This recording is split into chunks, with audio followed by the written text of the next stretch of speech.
Now, you said you were going to talk about the time when Les flew round PLC. Yes. And well, after... that wasn't the time he wanted to land on the Oval. No. It was... he didn't intend to land anywhere, but he came back from the war, and I was still at school, and he thought that it'd be fun. Most of the girls had never seen an aeroplane. You wouldn't believe that, but they hadn't. And he knew I was at PLC, so he came up in this little biplane. It was a little biplane. I think he had another man with him, a mechanic or somebody. And they flew round and round PLC, down ever so low. These days you'd never be allowed to. Just skimming the tops of the buildings. And he waved out of the cockpit to the girls, you know, had a scarf or something, he waved at them. Oh, they were... Was everybody allowed out of school? They weren't allowed, everybody just ran out. They couldn't make up what the noise was, you know, they all, what's that, you know, and they all tore out to see what it was. And it was... Were the teachers cross? Oh, no, I don't think so. I think they were sort of amazed too. Yeah. And Les, my few moments of glory, that was one of them, because they all said it's Winholden's brother. I said, that's my brother, you know, they all said, Winholden's brother. So what year, that would have been sometime after the First War? 19 or 20, 19. And that was when he was flying for the peace loans, yes, that's right. And he flew sort of barnstorming around the country to raise money for... He was really, it was, when I come back, it was quite a historic sort of thing, you know, because he flew around St James Church steeple. You know, there weren't all those big buildings there. And we had a photograph that was in the paper with my dad standing in front of all the people, all looking up at the airplane that flew around the steeple. Yes. Couldn't do it now, you know. And I remember Les saying afterwards, I thought I'd give those people on top of the Sun building a good shot, so I sort of flew at them and they all dropped their cameras and lay down.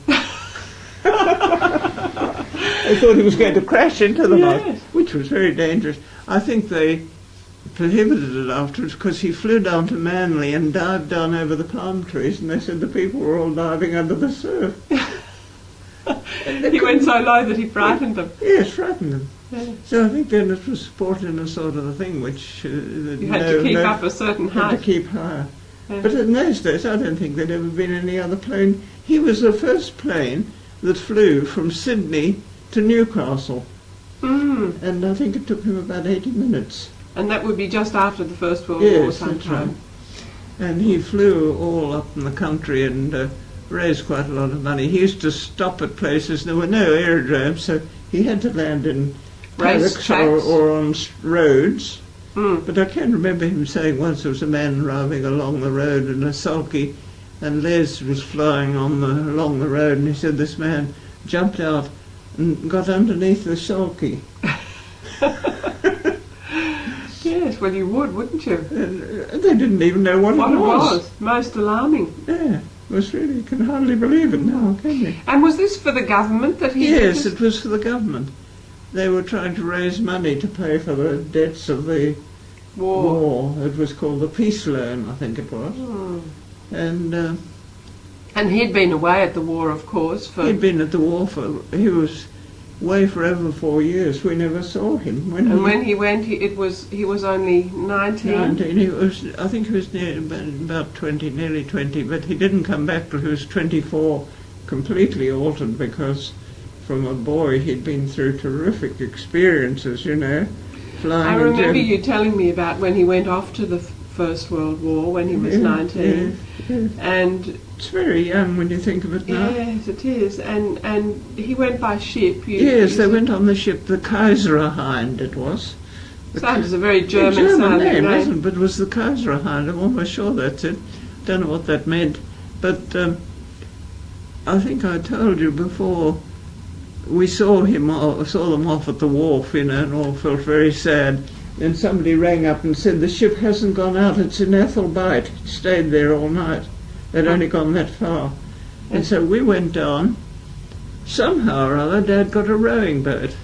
And we rowed out to the Kaiserhind.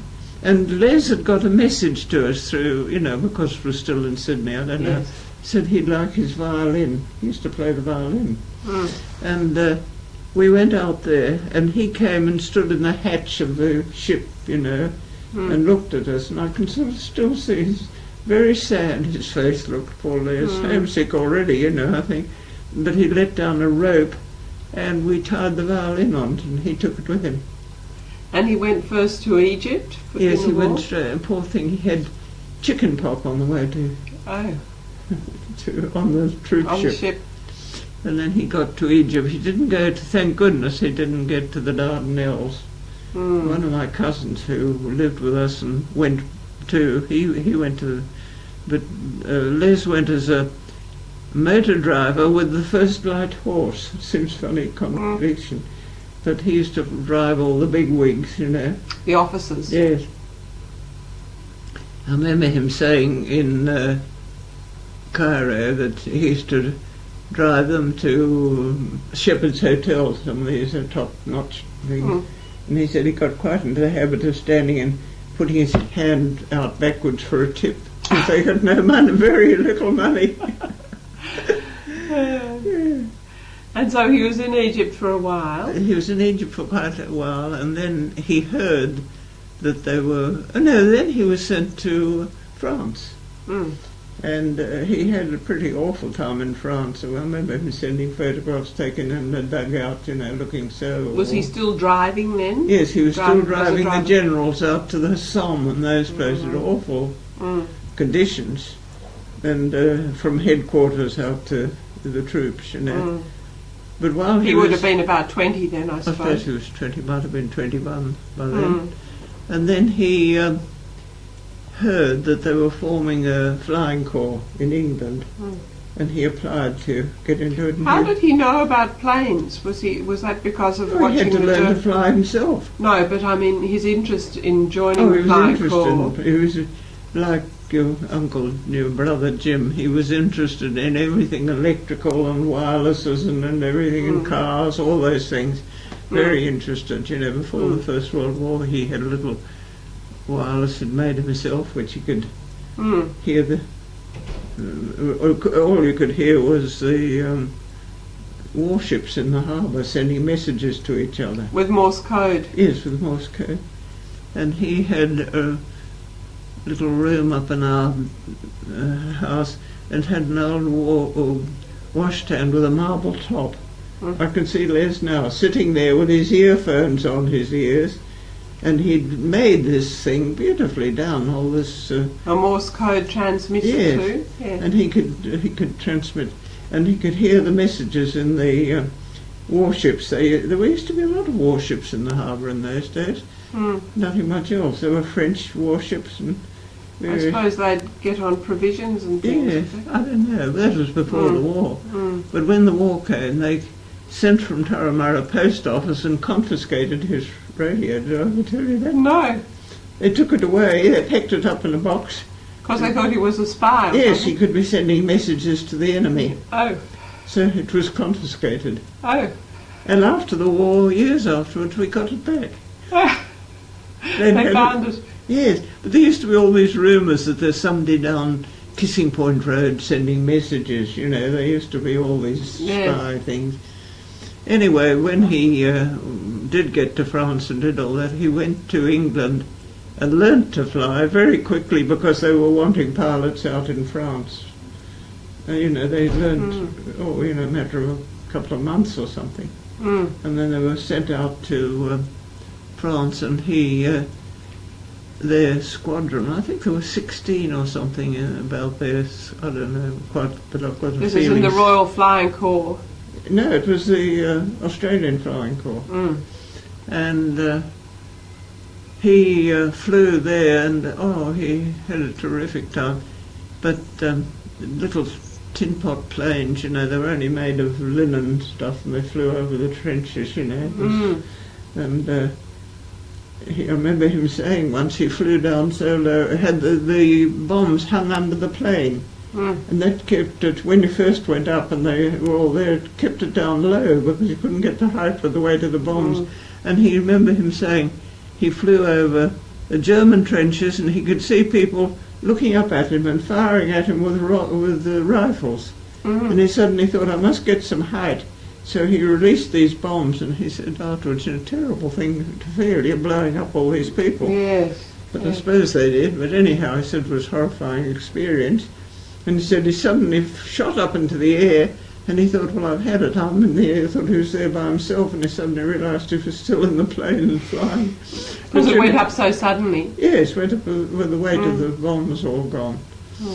Anyway, he flew there, and he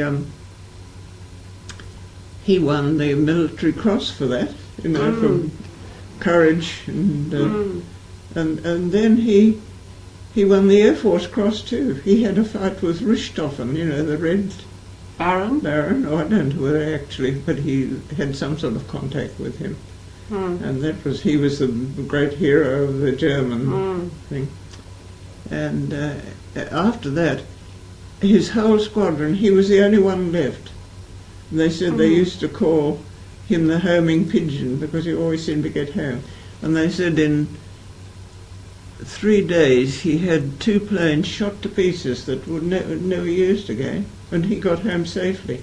And wasn't hurt. He wasn't hurt. He said, remember him saying once, he thought, I've had it. He felt something in his back, and he said he pressed back against the seat thinking he was going to bleed to death or something. And when he got back, he had a bullet wound through his bullet hole through his leather jacket, and it had just grazed the skin. And he was lucky. never wounded, but he was really a bundle of nerves, I think, then, and they sent him then to England as an instructor. And I think he spent the rest of the war as instructing in England. What an experience for a young man to go through. Yes.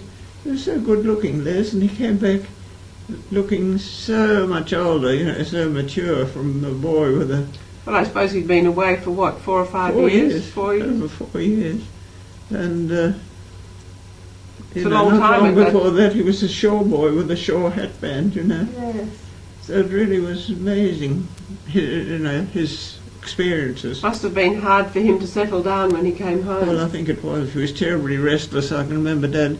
But Bill, one thing about Les, he never went in for a drink or anything. He was pretty well balanced, but he was a bit of a bundle of nerves. I think all his friends had been shot and killed, a terrible thing to cope with. But I remember him saying he never drank. He said a lot of them got so worked up, that they drank to sort of relieve themselves. But he realised that it wasn't a it good wouldn't do idea. any good, and he didn't do it. And he never was a drinker, which has a lot to do with the fact Probably that he helped was a him very survive. steady pilot. But it was sad. When he came back, I remember the family, I was only still at school, of course, that, he Did he couldn't come on a settle. ship? Did he come back on a Yes, ship? came back on a ship. We went and met him. The Red Cross had some big place where they all came off the plane and we met him. Really strange. He seemed like a stranger to me because I went away. I was 9, I think, or something. Came back and I was 16 or, Anyway, I've forgotten just exactly what age, but I was still at school. And at night, Dad used to get a bit upset. Not that he made a fuss, but he couldn't settle down. He'd get up and walk about all the time, Les. He couldn't... Very restless. He said everything seemed so small, I can't remember him saying. His memory, I suppose the whole house and everything seemed small. It It shrunk. was. But he'd And grown. quiet after the sort of life he'd been leading. Anyway, So then he still wanted to fly. he still wanted to fly, but he had to do something, and Holden's gave him a job. He managed their depot, it was then, in Sydney. I think he joined the Rotary Club of Sydney. Yes, he did. That's right. Because it was in the records. Yes, that's right. And he was... I've forgotten what I was going to tell you. Oh, when he went back to fly. Oh, yes, he was in charge of their depot for assembling motors and things in Darling Street, not King's Cross, off William Street there somewhere. Yes. and he was there for a long time. But then he had this, he was always madly keen on planes, and there was this American man, I think it was probably something to do with General Motors, but he took a great liking to Les, Mr. Eager, and his wife, and I think he financed him to buy this plane that he then... So he could go barnstorming round raising money for the peace loans? Oh yes, no, that was after this. Oh, that was afterwards. Yes, because then he started this flying. He was flying in that when he found Kingsford Smith, who was setting off for England, and he had this plane called the Canberra. Big plane. It carried about 10 people. I remember going, Les was... what do you call it, got a job from the Herald to go down and see the huge bushfires that were down in the Burragorong Valley. And I went with him and the boyfriend I had at those days. What, you flew in the plane? Flew in the plane while these the people were taking photographs. Was this in the Canberra? Yes, in the Canberra. But he didn't fly down very low. They took the planes from fairly high. He was always a cautious pilot, Les, I think. It'd be dangerous to fly down over a fire. But we could see all the smoke and the fires below. He had various things like that. That must have been quite an exciting trip for you. Oh, I did have some exciting trips. The most exciting one I had, I think, was when he first came back, and he used to go out to Richmond and fly, because he loved flying, you know. He could get hold of a plane out there, and he had a couple of girlfriends. All the girls were mad on Les, and one of them was Gypsy Robinson. I can remember that now. He thought he'd take them out to, I don't know why Nell didn't go, I can't remember that, but I went, and a couple of other girls, and we went out there, and Les had this little biplane, and the others didn't want to go up with him, but of course me being so young and feeling very important, because Les said, "You'll come, won't you?" And I said, "Yes." So I went up with him, and we did stunts. Oh. I've told you that? No. We flew over Richmond Airdrome, and we looped the loop, and I remember Les saying, "Don't lean down, you can't see anything, keep your head up," because you leant down and the pressure wouldn't let you put your head back, you know. He said, "Lean back." And we did 4 loops, one after the other. Oh. And I had my head back, and of course I couldn't put it forward, you know. And then he did this sort of falling leaf, he went like this, you know. All sorts of stunts. And then I think he was showing off for his girlfriends. Probably. You were brave. Oh, I was brave. I was too. You know how you do. Or young and foolish, one or the other. Well, with an old brother who feels so important and such a hero, I was so honoured that he'd agree to take me. Yes. Oh dear. Yeah. Funny. And the Canberra was it the Canberra that he went to New Guinea? Or? Yes, he had the Canberra in New Guinea. Then he started this. I can't remember at what stage he got married. But he did. And then he had to do something to earn a bit of money, and he decided to start this airline up in New Guinea. Yes. So he did, and was doing very well with it. They used to fly from Salamoa to Wau. And Salamoa is a little town, well, I think it's gone now, because a friend here lived there once, but you know, it's not a...